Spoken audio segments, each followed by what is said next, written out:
हमें गर्व है अपने बाबा साहब पर, हमें गर्व है अपने बाबा साहब पर कि बाबा साहब ने उस ज़माने में कोट पैंट और टाई पर विदेश जाकर के पढ़ाई किया। पढ़ाई ही नहीं किया, उन्होंने कोलंबिया विश्वविद्यालय को टॉप कर दिया। जब कोलंबिया विश्वविद्यालय को बाबा साहब ने टॉप किया तो मनुवादी पागल हो गए एकदम। अरे ये तो बाबा साहब एक दलित व्यक्ति हैं, इन्होंने कोलंबिया विश्वविद्यालय में आके टॉप कर दिया। हम लोग फर्स्ट क्लास भी नहीं पास हो रहे हैं, बाबा साहब ने आके कोलंबिया विश्वविद्यालय को टॉप कर दिया। अरे मनुवादी, कोलंबिया विश्वविद्यालय को तुम में इतना दम है तो तुम भी टॉप करके दिखाओ, एक दूसरे से जलन क्यों रखते हो। बाबा साहब ने कोलंबिया विश्वविद्यालय को जब टॉप किया, वहाँ से पढ़ाई करके जब भारत आए तो वहाँ पे कोलंबिया विश्वविद्यालय में वहाँ पे जांच हुआ। हमको जांच करके बताओ कोलंबिया विश्वविद्यालय में अभी तक किसने सबसे ज़्यादा नंबर प्राप्त किया है। तो कोलंबिया विश्वविद्यालय में जांच हुआ, अरे ये तो अछूत समाज से, दलित समाज से एक भारत से व्यक्ति आया था जिसका नाम था डॉक्टर भीमराव अंबेडकर।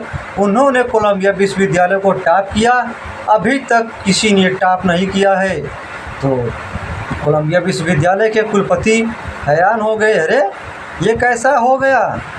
तो उन्होंने कोलंबिया विश्वविद्यालय गेट के सामने उन्होंने नाम लिखा, the symbol of knowledge doctor Bhimrao Ambedkar. Doctor Bhimrao Ambedkar ऐसे विद्वान, ऐसे महान का हम नाम अपने गेट के सामने लिखेंगे। इंडिया से आकर के बाबा साहब ने कोलंबिया विश्वविद्यालय को टॉप करके चले गए। इतना ही नहीं, बाबा साहब ने जब वहाँ से टॉप करके आया, उनके पास 32 डिग्रियाँ थी, एक भी डिग्रियाँ फर्जी नहीं थी। है किसी के में दम 32 डिग्रियाँ हासिल करने की, पीएचडी जैसे बड़ी बड़ी डिग्रियाँ, बाबा साहब बैरिस्टर की डिग्रियाँ। बाबा साहब को ऐसे ही नहीं हम लोग भगवान मानते हैं, बाबा साहब का कर्म का पूजा करते हैं। बाबा साहब को हम जितना ही पूजेंगे उतना ही कम है। मनुवादी कहते हैं, अरे अम्बेडकर ने क्या कर दिया। मनुवादी कहते हैं, अरे अम्बेडकर ने क्या कर दिया। ये लोग अम्बेडकर को पूजते हैं। अरे मनुवादी, अम्बेडकर साहब को हम जितना पूजेंगे उतना ही कम होगा। तुम ऐसे जलते रहो, हम आगे बढ़ते रहेंगे, बाबा साहब को पूजते रहेंगे। जय भीम, नमो बुद्धाय, जय संविधान, जय भीम।